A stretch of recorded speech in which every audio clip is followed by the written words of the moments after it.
नमस्कार। राति 8 बजेको जनता समाचारमा स्वागत छ। म प्रतिमा चौधरी। म कावेरी पौडेल। सबैभन्दा पहिले प्रमुख समाचार। स्थानीय तह निर्वाचनका लागि नेपाली कांग्रेसबाट पोखरा महानगरपालिकाको मेयर बन्न 18 जनाको दाबी। उपमेयरका लागि 10 जनाको मनोनयन दर्ता। 2 वर्षपछि सामान्य अवस्थामा फर्किएको कोरोनाको नयाँ सब भेरिएन्ट भेटिएपछि संक्रमण दरमा पुनः उकालो। स्वास्थ्य मापदण्ड पालना अनिवार्य। लुम्बिनी प्रदेश सहित पश्चिम तराईका जिल्लामा आगामी 3 दिन तातो हावा चल्ने, उच्च सतर्कता अपनाउन विज्ञको आग्रह।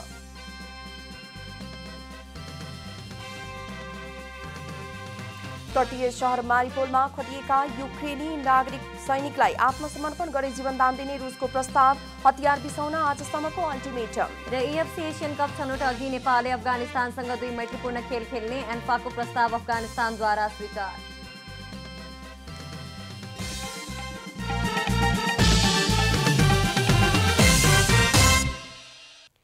अब पूरा समाचार। आगामी स्थानीय तह निर्वाचनका लागि पोखरा महानगरपालिकाको मेयर बन्न नेपाली कांग्रेसका तर्फबाट 18 जना र उपमेयरका लागि 10 जनाले मनोनयन दर्ता गरेका छन्। मेयरको दौडमा प्रदेशका मन्त्री समेत रहेका छन्।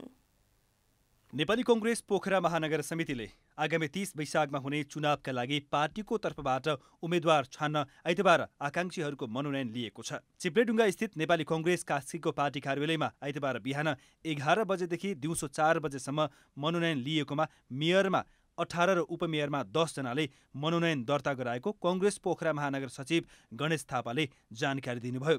निर्वाचन समितिका अनुसार मेयरको दौडमा सुदीप मोहन भट्टराई, डाक्टर परमेश्वर पोखरेल, निर्मल प्रसाद कर्माचार्य, कृष्णबहादुर केसी, बाबुराम आचार्य, सरस्वती गुरुङ, नन्दप्रसाद तिवारी, गंगाधर प्राजुली, वीरेन्द्र नारायण बिजुक्षे रहनु भएको छ। यस्तै विश्वशंकर पालिखे, किशोर दत्त बराल, बिन्दु कुमार थापा, बाबुराम गिरी, गणेश बहादुर भट्टराई, कोपिला राणा, किरण केसी, विश्व घिमिरे र ऋषि सापकोटाले मनोनयन दिइसक्नु भएको छ। यस्तै उपमेयरमा माया बराल कार्की, लक्ष्मी पाण्डे छेत्री, आनन्दी राणा कार्की, रंगिला आचार्य, टीका कुमारी गुरुङ, दीपक मल्ल, मिलन थापा, चिनु गुरुङ, गोविन्द नेपाली र शिव केसीले मनोनयन दर्ता गर्नुभएको छ। मेयरका आकांक्षी धेरै हुने देखेपछि कांग्रेस पोखरा महानगर समितिले मेयर उम्मेद्वार शुल्क पनि 25,000 रुपियाँ तोकेको थियो। साथै उपमेयरका लागि 20,000 रुपियाँ दर रेट तोकिएकोमा यस अलावा फर्म शुल्क दुवै पदमा 500 लिएको थियो। पार्टीको केन्द्रीय समितिले आकांक्षीहरूबाट मनोनयन दर्ता गर्दा कुनै पनि शुल्क नलिने सर्कुलर गरे पनि महानगर समितिले त्यसको ठाडो उल्लङ्घन गरेकोमा कार्यकर्ताले आपत्ति जनाएका छन्। नेपाली कांग्रेसबाटै असल व्यक्ति, क्षमतावान व्यक्ति जानुपर्छ भन्ने आम जनताहरूको चाहना छ। जहाँसम्म मेरो भोटरहरूको कुरा छ, भोटरहरूबाट नै असाध्यै धेरै प्रेसर क्रिएट भएको अवस्था हो। यो फोनहरू पनि एउटा थामी नसक्नु अवस्थामा चाहिँ अहिले मैले चाहिँ त्यो अवस्था भोगिरहेको छु। प्रदेश मन्त्री बिन्दु कुमार थापाले क्रम संख्या 12 मा दिउँसो करिब 3 बजे मनोनयन दर्ता गराउनु भएको हो। यसअघि नेकपा एमाले पोखरा महानगर कमिटिले मेयरका लागि 12 जना र उपमेयरका लागि 11 जनाको नाम जिल्ला कमिटी मार्फत केन्द्रमा सिफारिस गरिसकेको छ। गत निर्वाचनमा एमाले मेयर र उपमेयर दुवैमा वर्चस्व कायम गरेको थियो। पोखराका कुल 33 वडा मध्ये 22 वडामा एमाले र बाँकी 11 वडामा कांग्रेसको नेतृत्व रहेको छ। सत्तारूढ गठबन्धनको आज बसेको बैठकले स्थानीय तह निर्वाचनका लागि सीट बाँडफाँडको जिम्मेवारी कार्यदललाई दिएको छ। शीर्ष नेताहरू बीचमा सीट बाँडफाँड छिट्टो गर्ने सहमति पनि बनेको छ।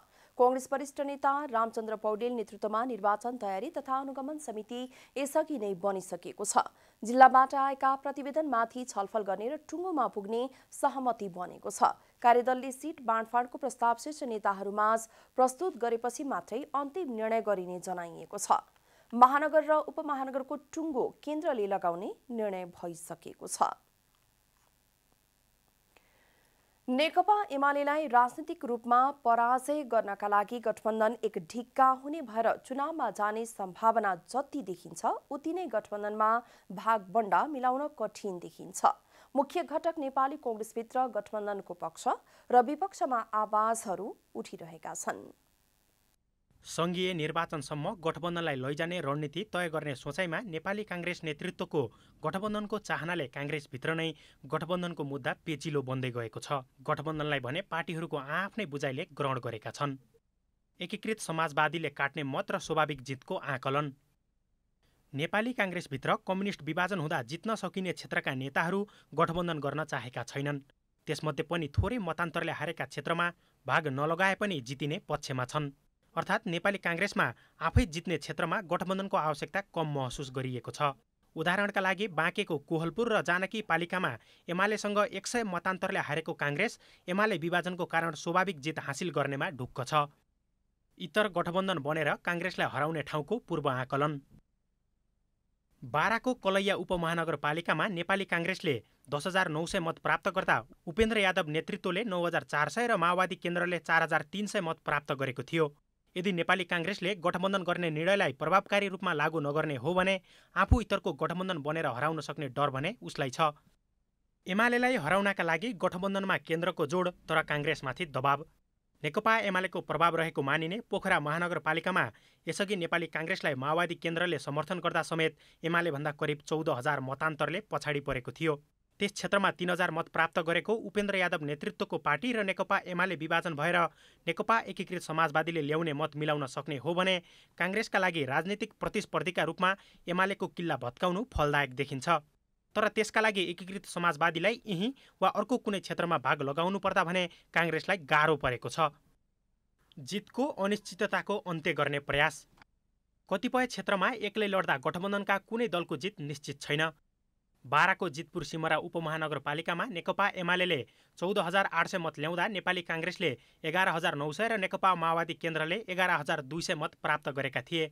त्यस्तै दाङको घोराई उपमहानगरपालिकामा नेकपा एमाले 22,000 मतले जित हासिल गर्दा काङ्ग्रेसले 17,000 र नेकपा माओवादी केन्द्रले 12,000 मत पाएका थिए।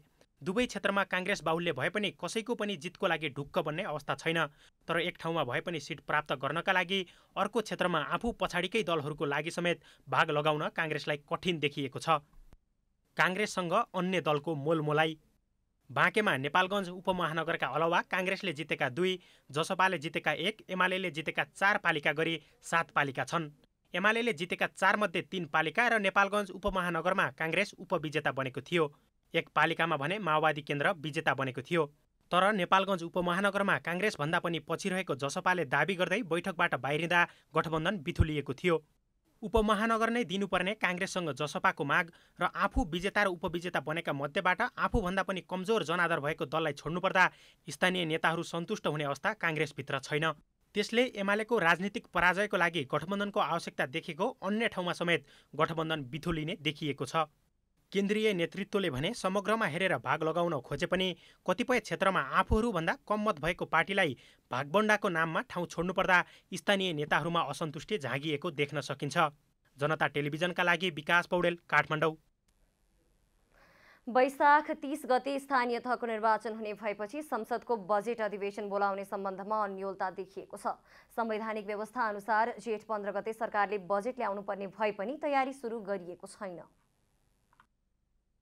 संवैधानिक व्यवस्था अनुसार जेठ 15 गते सरकारले बजेट ल्याउनु पूर्व 15 दिन अगाडि नै सरकारको नीति कार्यक्रममाथि छलफल र पूर्व बजेट छलफल हुनुपर्ने भए पनि स्थानीय तहको निर्वाचनका कारण सरकारले बजेट अधिवेशन बोलाउन ढिलो गरे पूर्व बजेट छलफलमा पर्याप्त समय नपुग्ने देखिएको छ। वैशाख 30 अघि निर्वाचनका कारण अधिवेशन बसेर पूर्व बजेट छलफल गर्न नसके निर्वाचनपछि बजेटको सम्बन्धमा पर्याप्त छलफल हुने समय नपुग्ने भएको हो। संघीय संसद सचिवालयका प्रवक्ता रोजनाथ पाण्डे बजेट अधिवेशन अघिल्ला वर्षहरूमा वैशाखको तेस्रो चौथो हप्ता बोलाइने गरिएकोमा यस वर्ष पहिलो दोस्रो हप्ता नै अथवा निर्वाचन भन्दा पछाडि बोलाउनु पर्ने अवस्था रहेको बताउनुहुन्छ।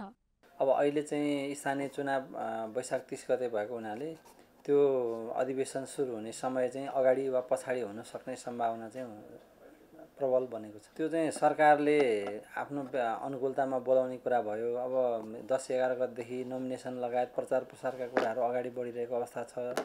चुनावमा कर्मचारीहरू खट्नुपर्ने सबै कुरा व्यवस्थापन गर्नुपर्ने भएको हुनाले धेरै सम्भावना चाहिँ चुनावको लगत्तै पछि कल हुने सम्भावना पनि त्यतिकै देखिन्छ। प्रवक्ता पाण्डेले पूर्व बजेट छलफल निर्वाचन अगाडिदेखि नै आरम्भ गरे निर्वाचनपछि निरन्तरता दिन सकिने विकल्प रहेको बताउनुभयो। त्यसो गर्न नसकेको अवस्थामा छलफलको समय घटाएर नै अगाडि बढ्न सक्ने उहाँले बताउनुभयो। अब सामान्यतया यो जेठको 15 को बजेट आउनुभन्दा 15 दिन अगाडि सरकारको नीति तथा कार्यक्रममा छलफल हुनुपर्ने, त्यसपछि पूर्व बजेटको छलफल गरेर सरकारलाई 15 दिन अगाडि नै जानकारीहरू सुझावहरू दिनुपर्ने, त्यो खालको हाम्रो सामान्य प्रचलन र अभ्यास हो। अब त्यसकारण मलाई के लाग्छ भने कि त अगाडि नै छलफल गरेर टुङ्ग्याएर पछि बजेट सेसन फेरि त्यसलाई कन्टिन्यू गर्नुपर्ने हुन्छ। नेकपा माओवादी केन्द्रकी सांसद रेखा शर्मा जेठ 1 गते नै संसद सुचारू गर्दा पनि 15 दिनमा सैद्धान्तिक छलफल सकिने बताउनुहुन्छ। छलफलमा आएका सुझावहरू समेट्न सके त्यति दिनको छलफलले पुग्ने उहाँको धारणा छ। तर छलफललाई केवल कर्मकाण्डी मात्रै बनाएमा जति छलफल भए पनि त्यसको अर्थ नहुने उहाँले बताउनुभयो। हामीले अब जेठ 15 गते बजेट ल्याउने हुँदाखेरि पनि त्यसको छलफललाई कसरी व्यवस्थित गर्ने भन्ने कुरा छलफल गर्न सकिन्छ भन्ने लाग्छ। 15 गते बजेट पेश गरेर त्यसका विषयमा छलफल त फेरि पछि पनि गर्न सकिन्छ, पछि गर्न सकिँदैन भन्ने त होइन। त्यसकारणले गर्दाखेरि त्यसको अगाडि पनि अब हामी जेठबाट 15 दिन त्यो अगाडि त्यसपछि त्यसको पछाडि गरेर बजेटलाई हामीले छलफलको समय नै हुँदैन भन्ने मलाई लाग्दैन। समय हुन्छ, पहिलो कुरा त्यो हो। उहाँले प्रदेश र स्थानीय तहले पाएका अधिकार कार्यान्वयनका लागि बजेट केन्द्रित हुनुपर्ने पनि बताउनुभयो। देशको आर्थिक अवस्थालाई सुदृढ गर्ने गरी कोभिड-19ले निम्त्याएका समस्या समाधान गर्न युवालाई देशमा रोजगारी सृजना गर्ने गरी बजेट आउनुपर्नेमा उहाँले जोड दिनुभयो। नेपाल कम्युनिस्ट पार्टी माओवादी केन्द्रका अध्यक्ष पुष्पकमल दाहाल र जनता समाजवादी पार्टीका अध्यक्ष द्वै डाक्टर बाबुराम भट्टराई र उपेन्द्र यादव बीच भेटवार्ता भएको छ। माओवादी केन्द्रका अध्यक्ष दाहालसँग जसपा संघीय परिषद अध्यक्ष डाक्टर बाबुराम भट्टराई र जसपा केन्द्रीय समिति अध्यक्ष उपेन्द्र यादवले आइतबार भेटवार्ता गर्नुभएको हो। आइतबार सिंहदरबार स्थित माओवादी केन्द्रको संसदीय दलको कार्यालयमा 3 नेताबीच छलफल भएको हो। नेताहरूले बिहान 11:45 देखि 12:20 सम्म सामूहिक रूपमा छलफल गर्नुभएको थियो। छलफलपछि नेताहरू सिंहदरबारबाट सँगसँगै बाहिरिनु भएको थियो। आसन्न स्थानीय तहको निर्वाचनमा सत्तारूढ दलहरूले गठबन्धन गरेर जाने निर्णय गरेको भए पनि कतिपय स्थानीय तहमा सत्तारूढ दलहरूबीच गठबन्धन बन्न सकेको छैन। गठबन्धनको सम्बन्धमा विभिन्न अड्कलबाजीहरू भइरहेका बेला गठबन्धनको प्रमुख दल नेपाली कांग्रेस र गठबन्धनमा आबद्ध अर्को दल नेकपा एकीकृत समाजवादीको अनुपस्थितिमा दुई दलबीच छलफल भएको हो।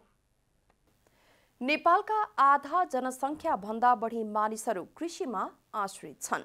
नेपाललाई कृषि प्रधान देश भनेर भनिए तापनि आजसम्म कृषकहरूले झेलेका समस्याहरूको समाधान भने हुन सकेको छैन। कृषक खेतमा काम गरेर आफ्नो जीविका चलाउने एक व्यक्ति हो जसलाई किसान, खेतीवाल, कृषिजीवीको नामले समेत चिन्ने गरिन्छ। यिनीहरूले बाँकी सबै मानिसहरूका लागि खाद्य सामग्रीको उत्पादन गर्ने गर्छन्। यसमा बाली नाली उब्जाउने, बगैँचामा रुख लगाउने, कुखुरा वा यसै स्वरूपका घरपालुवा पशुहरूको हेरचाह गरेर तिनलाई बढाउने काम सामेल छ। कुनै एक व्यक्ति कृषक वा खेतको मालिक हुन सक्छ वा त्यो कृषि भूमिको मालिकद्वारा काम गर्न राखिएको मजदुर हुन सक्छ। राम्रो अर्थव्यवस्था भएको स्थानहरूमा कृषक स्वयं नै खेतको मालिक हुन्छन् र त्यहाँ काम गर्ने उसको कर्मचारी वा मजदुर हुने गर्छन्। यद्यपि प्राचीन समयमा कृषकले विशेष गरी खेतमा अन्नबाली उब्जाउनेदेखि लिएर घरपालुवा जनावरहरू, माछा आदि पालन पोषण गरेर तिनलाई बढाउने काम गर्थे। नेपालका आधा जनसङ्ख्या भन्दा बढी मानिसहरू कृषिमा आश्रित छन्। नेपाल कृषि प्रधान देश हो भनिरहँदा आजसम्म पनि किसानले झेलेका समस्याहरूको समाधान हुन नसक्नु दुःखको कुरा हो। कृषि क्षेत्रको विकासको लागि अवरोधकहरू को हुन् त भन्दा नवोदारवादीहरू हुन्, अनि त्यसपछि पुँजीवादीहरू हुन् र साम्राज्यवादीहरू हुन्। र जबसम्म हामीले नवोदारवादको विकल्पमा समाजवादी अर्थतन्त्रको विकास गर्न सक्दैनौँ, साम्राज्यवादी र पुँजीवादीहरूलाई चाहिँ निमेट गर्न सक्दैनौँ, कृषिमा समाजवादी रूपान्तरणको सम्भावना छैन भन्ने मूल्य र मान्यतालाई चाहिँ हृदयङ्गम गर्दै हामीहरू कृषिको समाजवादी रूपान्तरणको प्रक्रियामा छौँ अहिले। काठमाडौँमा आयोजित कार्यक्रममा नेकपा एकीकृत समाजवादीका उपमहासचिव डाक्टर विजय कुमार पौडेलले कृषि उत्पादन बजारमा उचित मूल्य नमिले राज्यले खरिद गर्नुपर्ने बताउनुभयो। स्थानीय निर्वाचनको घोषणापत्रमा संरक्षित कृषि अर्थात् कृषि उत्पादन बजारमा मतलब चाहिँ उचित मूल्यमा बिकेन भने राज्यले खरिद गरिदिनु पर्दछ भन्ने कुरा हामीले उठाएका छौँ। त्यो खरिद गर्ने र राज्यले आफै वितरण गर्ने मेकानिजम बन्न सक्दैन। त्यो स्तरको समाजवादी व्यवस्थापन अहिले बन्न सक्दैन। होलसेल व्यापारीलाई बिक्री गर्ने र त्यो गर्दाखेरि केही चुहावट होला, कति चुहावट होला भन्दा चाहिँ मोटामोटी हिसाब मैले गरेको छु। देशभरि सबै किसानहरूको उत्पादन खरिद गरिदिने हो भने त्यसमा 10 देखि 12 अरबसम्म चुहावट होला।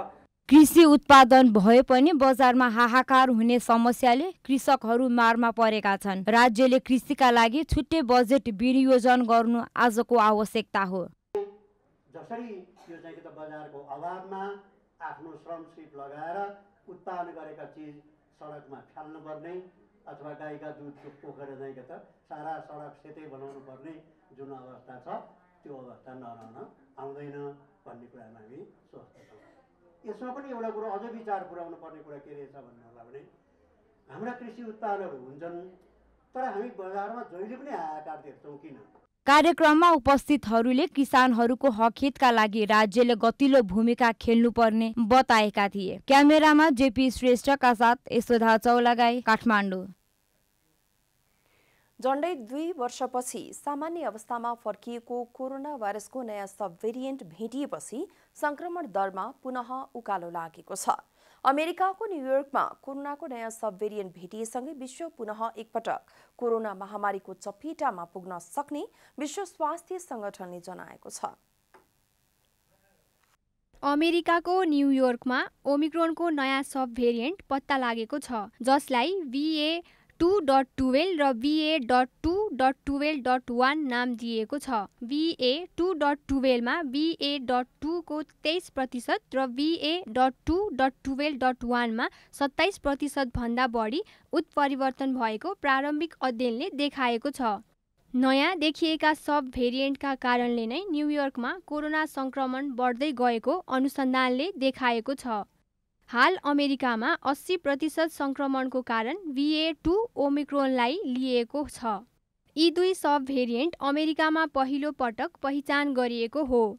अमेरिकामा नयाँ सब भेरिएन्टसँगै संक्रमणको जोखिम बढेकाले परीक्षणमा जोड दिन आग्रह गरेको छ। यसअघि बेलायतमा BA.1 र BA.2 मिश्रण भएर आएको XE सब भेरिएन्ट पत्ता लागेको हो।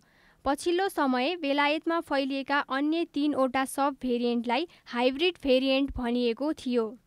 विश्व स्वास्थ्य संगठनले पुनः संक्रमण बढ्न थाल्नुले विश्व फेरि महामारीले आक्रान्त हुन सक्ने जनाएको छ। ओमिक्रोनमा लगातार उत्परिवर्तनका कारण नयाँ सब भेरिएन्ट फैलिन थालेपछि WHO ले सतर्क रहन आग्रह गरेको छ। हाल भारत, चीन, बेलायत, अमेरिका, दक्षिण Korea, Vietnam, Italy, Germany, France लगायतका देशमा संक्रमण बढिरहेको छ।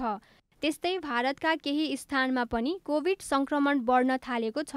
भारतमा जुनसुकै घटना घटे पनि त्यसको प्रभाव नेपालमा पर्ने हुँदा नेपाल पनि सतर्क हुन जरुरी छ। भारतमा नयाँ भेरिएन्टका कारण संक्रमण बढेमा नेपालमा पनि त्यसको प्रभाव पर्ने हुनाले नेपाल पनि डराउनु पर्ने अवस्थामा रहेको विज्ञहरू बताउँछन्। कोरोनाको लहर न्यून भए तापनि स्वास्थ्यका मापदण्ड पालना गर्न अनिवार्य रहेको हुँदा सबैले पालना गर्न सरकारले अनुरोध गरेको छ। अनिवार्य मास्कको प्रयोग, परीक्षण र पूर्ण खोपमा बढावा दिए नयाँ भेरिएन्ट पनि आफै कमजोर भएर जाने विश्व स्वास्थ्य संगठनले जानकारी दिएको छ। जनता टेलिभिजनका लागि अस्मिता तिवारी, काठमाडौँ। लुम्बिनी प्रदेशसहित पश्चिम तराईका जिल्लाहरूमा आगामी 3 दिन तातो हावा चल्ने भएकाले उच्च सतर्कता अपनाउन विज्ञहरूले आग्रह गरेका छन्।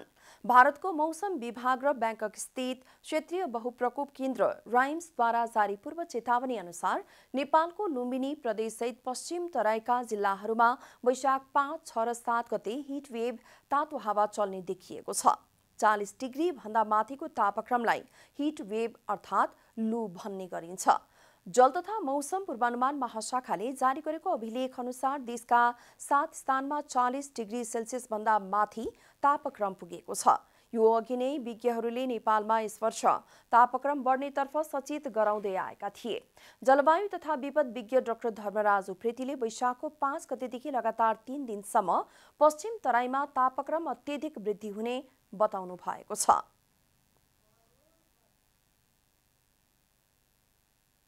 यो वैशाखको 5 गतेदेखि फेरि लगातार 3 दिन तराईको पश्चिम तराई खास गरेर पश्चिम तराईको तापक्रम अत्यधिक वृद्धि हुँदैछ र त्यो तापक्रम चाहिँ 40 डिग्रीको हाराहारीमा धेरैवटा ठाउँमा तराईको जिल्लामा 40 डिग्री वा सोभन्दा माथि पुग्ने अवस्था छ र 40 डिग्री वा सोभन्दा माथि तापक्रम 2 वा 2 भन्दा बढी दिन रह्यो भने त्यसलाई चाहिँ लूको अवस्था अर्थात् हिट वेभको अवस्था भनिन्छ।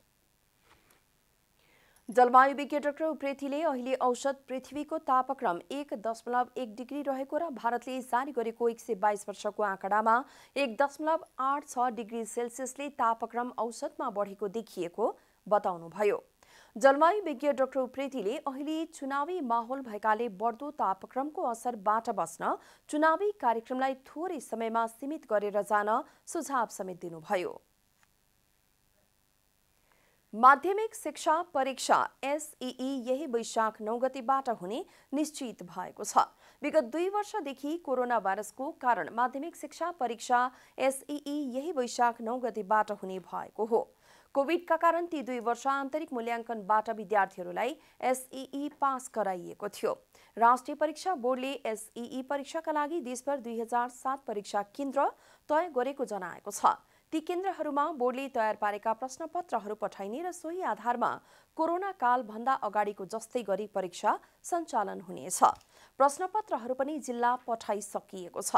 बोर्डका अनुसार यस वर्षको एसईई परीक्षामा 5,14,760 जना परीक्षार्थीहरू सहभागी हुँदैछन्, जसमा नियमिततर्फ 4,88,742 जना र ग्रेड वृद्धितर्फ 11,454 विद्यार्थी सहभागी हुनेछन्।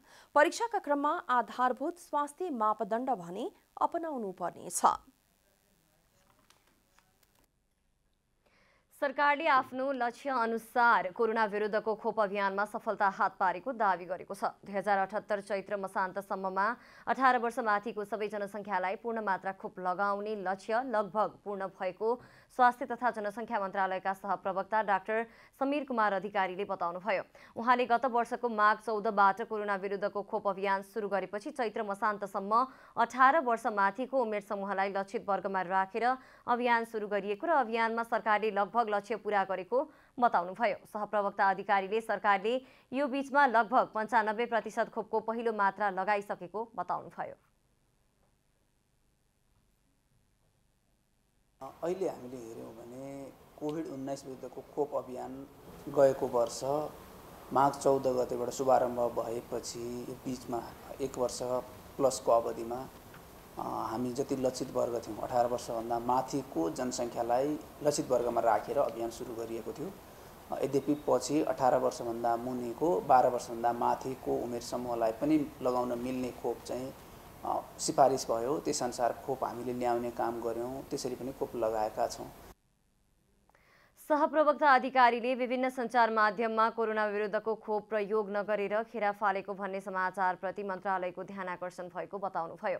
उहाँले हालसम्म सरकारले कोरोना विरुद्धको खोपहरू खेरा नफालेको दावी समेत गर्नुभयो। सहप्रवक्ता अधिकारीले सरकारले दुःख गरेर पाएको खोपलाई महत्त्वका साथ कसरी प्रयोग गर्न सकिन्छ भन्ने रणनीति बनाएर खोपलाई यथोचित प्रयोग गरिरहेको पनि बताउनुभयो। सहप्रवक्ता अधिकारीले सरकारले गत चैत्र 25 गतेदेखि वैशाख 18 गतेसम्म टाइफाइड विरुद्धको खोप अभियान सञ्चालन गरिरहेको र यही अभियानमा कोरोना विरुद्धको खोपलाई पनि समावेश गरेर खोपको दायरामा नआएका नागरिकलाई कोरोना विरुद्धको खोप लगाउने काम जारी राखेको पनि बताउनुभयो। बुझ्नुपर्ने हुन्छ, त्यसमा चाहिँ म्याद गुज्रेको समयको हिसाबले भन्दा पनि एउटा व्यक्तिका लागि सुरक्षित राख्न, सङ्क्रमण कम गर्न, जोखिम कम गर्न सरकारले आफूसँग भएको खोप चाहिँ मान्छे भएन, सङ्ख्या पुगेन भनेर नरोक्नु भनेर लिएको रणनीतिका कारण पछिल्लो समय केही प्रतिशत खोप खेर जाने दर बढेको हो, न कि त्यो म्याद गुज्रिने कारणले अथवा अरू कारणले बढेको हो। सहप्रवक्ता अधिकारीले नेपालमा रहेका कोरोना विरुद्धका केही खोपहरूको समय अप्रिल महिनासम्म रहेको भन्दै ती खोपलाई बाँकी दिनमा सक्ने गरेर रणनीति बनाएको बताउनुभयो। नेपाल पर्यटन बोर्डले BBC master chef the professional 2020 का फाइनलिस्टहरूलाई सम्मान गरेको छ। काठमाडौँमा आयोजित एक कार्यक्रममा मास्टर सेफ सन्तोष शाहको साथमा सेफ अलेक्स वेब, सेफ वाट भान डेडली र सेफ फिली आर्मिटेज लगायतको टोलीलाई सम्मान गरेको हो। बोर्डका कार्यकारी प्रमुख डाक्टर धनञ्जय रेग्मी, बोर्ड सदस्य निमा नुवा शेर्पा, मिलन देवकोटा, वरिष्ठ निर्देशक नन्दिनी लाहे थापा, निर्देशक मणिराज लामिछाने लगायतले साहस सम्मिलित सेफ टिमलाई सम्मान गर्नुभएको थियो। सेफहरूलाई सम्मान गर्दै बोर्डका कार्यकारी प्रमुख डाक्टर रेग्मीले सन्तोष शाहले नेपाली पकवान परिकारलाई विश्व सामु परिचित गराएर नेपालको पर्यटनमा नयाँ आयाम थपेको बताउनुभयो।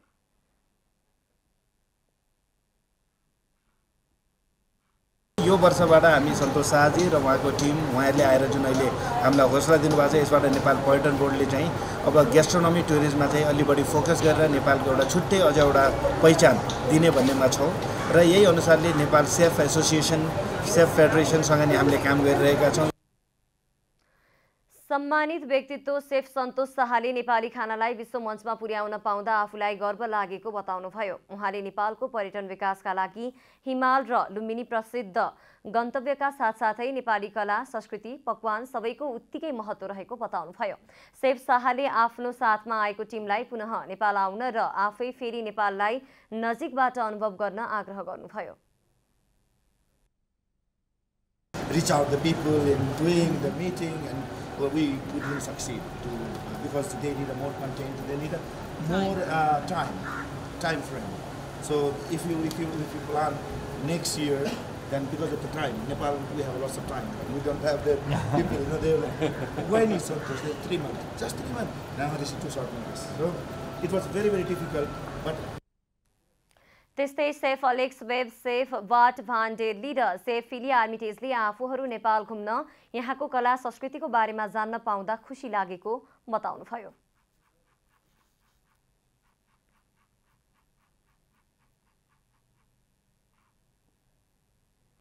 नेपाल पत्रकार महासंघले मिडिया हाउसहरूमा धरना सहितको आन्दोलनको कार्यक्रमको घोषणा गरेको छ। आइतबार काठमाडौँमा पत्रकार सम्मेलन गरी महासंघले श्रमजीवी पत्रकारहरूको शोषण गर्ने मिडिया हाउसहरूमा भोलि वैशाख 5 गतेदेखि धरना सहितको आन्दोलनको कार्यक्रम गर्ने जानकारी गराएको हो। श्रमजीवी पत्रकारहरूको शोषण गर्ने मिडिया हाउसहरूमा संवाद मार्फत समस्या समाधान गर्ने प्रयास सफल हुन नसकेपछि धरना सहितको आन्दोलनको कार्यक्रम सुरु गर्न बाध्य हुनु परेको महासंघका अध्यक्ष विपुल पोखरेलले बताउनुभयो। उहाँले श्रमजीवी पत्रकारहरू र प्रेस स्वतन्त्रताको पक्षमा काम गर्ने मुख्य दायित्वबाट आफूहरू कुनै पनि हालतमा पछि हट्न नसक्ने समेत स्पष्ट पार्नुभयो। नेपाली पत्रकारहरूको साझा संस्था पत्रकार महासंघको मुख्य दायित्व प्रेस स्वतन्त्रता र श्रमजीवीको पक्षमा काम गर्नु नै हुन्। यी दुईटा दायित्वबाट कुनै पनि हालतमा हामी पछाडि हट्दैनौँ भन्ने कुराको हाम्रो स्पष्ट सन्देश पनि आज साथीहरूसँगको यो छलफलका क्रममा हामी दिन चाहन्छौँ। महासंघका अध्यक्ष पोखरेलले श्रमजीवी पत्रकारहरूले श्रम शोषण भएको लिखित जानकारी महासंघमा रेकर्ड गराएको उल्लेख गर्दै उनीहरूको माग सम्बोधन गरेर अघि बढ्नुको विकल्प नरहेको बताउनुभयो। महासंघले प्रेस स्वतन्त्रता विरोधी खालका कतिपय ड्राफ्ट भएको कानुनहरूको विरोधमा सरकारसँग पनि आन्दोलन जारी रहेको र त्यसलाई निरन्तरता दिने प्रतिबद्धता जनाउँदै आएको छ।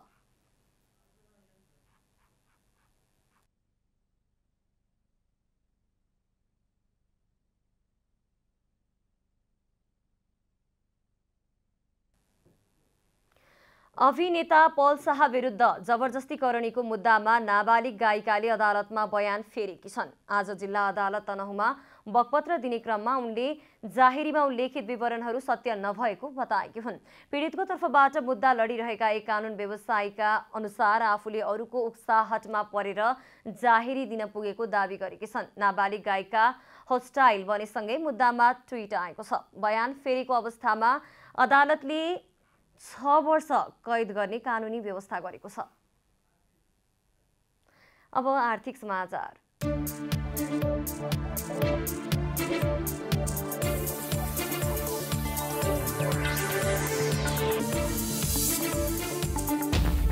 निलम्बनमा पर्नुभएका राष्ट्र बैंकका गभर्नर महाप्रसाद अधिकारीले सर्वोच्च अदालतमा रिट दिनुभएको छ।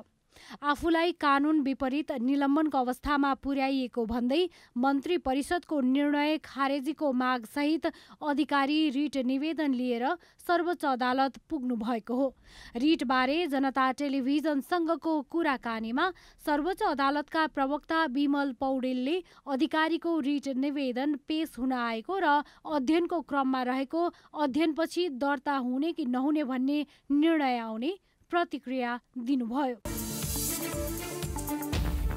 नयाँ वर्षको पहिलो साताको पहिलो कारोबार दिन आइतबार शेयर बजार परिसूचक नेप्सेमा दोहोरो अङ्कको गिरावट आएको छ। आइतबार कारोबारको दिन 29.60 अङ्कले घटेर नेप्से 2385.64 बिन्दुमा पुगेको छ। यो दिन कारोबारमा आएका कुल 233 कम्पनीको 34,07,000 बराबरको शेयर 1,44 करोड बराबरमा खरिद बिक्री भए। आइतबारको कारोबारमा ब्याङ्किङ समूहको उपसूचक 8.89, विकास ब्याङ्क 66, वित्त कम्पनी 42.88, जलविद्युत कम्पनीमा 60.93, जीवन बिमा 200.87, उत्पादन तथा प्रशोधन 88.80 र माइक्रोफाइनान्स 44.74 अङ्कले घटेको छ। यो दिन सबैभन्दा बढी कमाउनेमा नेस्डो लघुवित्त रहेको छ भने सबैभन्दा बढी गुमाउनेमा हिमालयन ऊर्जा विकास कम्पनी लिमिटेड रहेको छ। चालु आर्थिक वर्षको अन्तमा आयातमा केही कमी आएको छ। भन्सार विभागले उपलब्ध गराएको तथ्याङ्क अनुसार साउनदेखि उच्च दरमा बढिरहेको आयात रोक्न नेपाल राष्ट्र ब्याङ्कले कडाई गरेपछि चैतमा गत वर्षभन्दा 5.57% आयात घटेको हो। गत वर्ष चैत महिनामा 1,67 अर्ब रुपैयाँ बराबरको आयात भएकोमा यो वर्ष भने 1,57 अर्ब रुपैयाँ बराबरको आयात भएको छ। उच्च दरमा आयात बढ्दा विदेशी मुद्राको सञ्चितमा गिरावट आएपछि राष्ट्र ब्याङ्कले पुस 5 गते 20 वस्तु आयातका लागि एलसी खोल्दा नगद मार्जिन राख्नुपर्ने नीति लिएको थियो। पुस 5 गते लिएको नीतिले अपेक्षा अनुरूप आयात नरोकिएपछि माघ 24 गते राष्ट्र ब्याङ्कले थप 27 वस्तु आयात गर्दा नगद मार्जिन राख्नुपर्ने नीति लिएको थियो।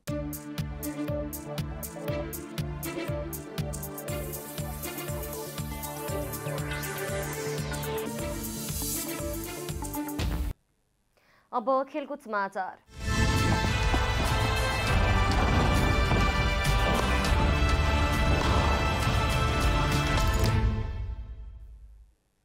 एएफसी एशियन कप छनौट अघि नेपालले अफगानिस्तानसँग 2 मैत्रीपूर्ण खेल खेल्ने भएको छ। अखिल नेपाल फुटबल संघ एन्फाले नेपाली टोलीले कतारमा 2 मैत्रीपूर्ण खेल खेल्ने जनाएको छ। दोहामा हुने मैत्रीपूर्ण खेल जेठ 11 र 15 गते हुनेछ।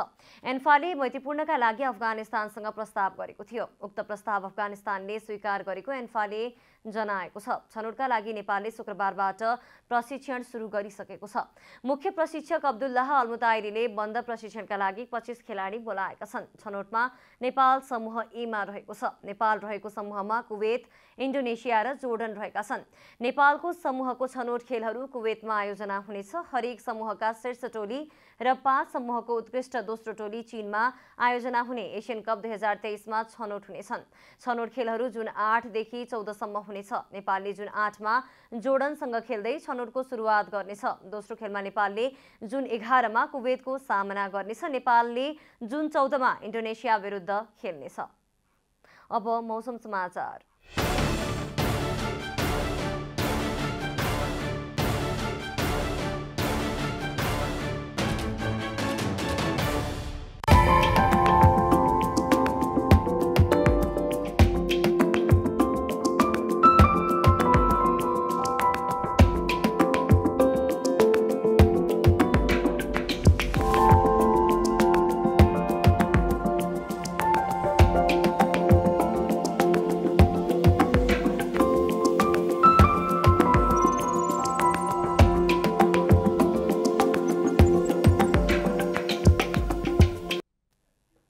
अन्त्यमा आजको डायरी।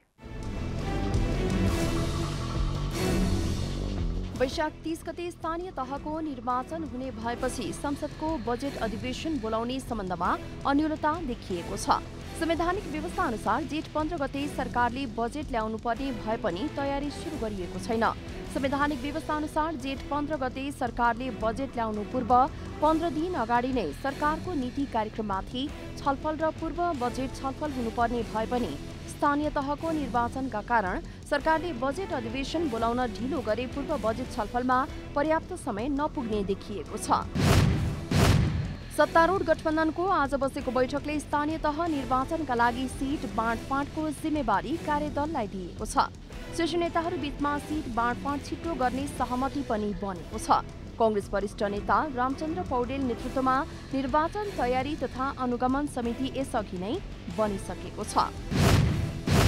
लुम्बिनी प्रदेशसहित पश्चिम तराईका जिल्लाहरूमा आगामी 3 दिन तातो हावा चल्ने भएकाले उच्च सतर्कता अपनाउन विज्ञहरूले आग्रह गरेका छन्। भारतको मौसम विभाग र ब्याङ्कक स्थित क्षेत्रीय बहुप्रकोप केन्द्र राइम्सद्वारा जारी पूर्व चेतावनी अनुसार नेपालको लुम्बिनी प्रदेशसहित पश्चिम तराईका जिल्लामा वैशाख 5, 6 र 7 गते तातो हावा चल्ने देखिएको छ। 40 डिग्री भन्दा माथिको तापक्रमलाई हिटवेभ अर्थात् लू भनिन्छ। बेलायतका प्रधानमन्त्री बोरिस जोन्सन यसै साता भारतको भ्रमण गर्नुहुनेछ। प्रधानमन्त्री जोन्सन भारतसँगको सुरक्षा सम्बन्ध सुदृढ पार्ने प्रयास स्वरूप शुक्रबार नयाँ दिल्लीमा आफ्ना समकक्षी प्रधानमन्त्रीसँग रक्षा र व्यापार लगायतका विषयमा छलफल गर्ने बीबीसीले जनाएको छ। कोभिडका कारण अघिल्ला भ्रमणहरू स्थगित भएपछि प्रधानमन्त्रीको रूपमा जोन्सनको यो पहिलो भारत भ्रमण हुनेछ। राष्ट्रिय खेलकुद परिषद राखेपको बोर्ड बैठक आगामी वैशाख 9 गते बस्ने भएको छ। परिषद सदस्य सचिव टङ्कलाल घिसिङको प्रस्तावमा युवा तथा खेलकुद मन्त्री महेश्वर गहतराजले राखेपको बोर्ड बैठक वैशाख 9 गते बोलाउनु भएको हो। करिब 2 वर्षपछि राखेपको बोर्ड बैठक पहिलो पटक बस्न लागेको छ। शुक्रबारको बैठकमा अदालत प्रवेश गरेका बोर्ड सदस्यलाई भने बोलाइएको छैन।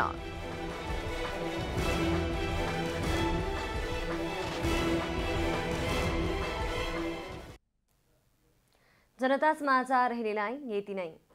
जनताद्वारा जनताका लागि प्रसारित जनता टेलिभिजनका कार्यक्रमहरू युट्युब, ट्विटर, फेसबुक र हाम्रो वेबसाइट जनतासमाचार.com मा पनि पढ्न र हेर्न सक्नुहुनेछ।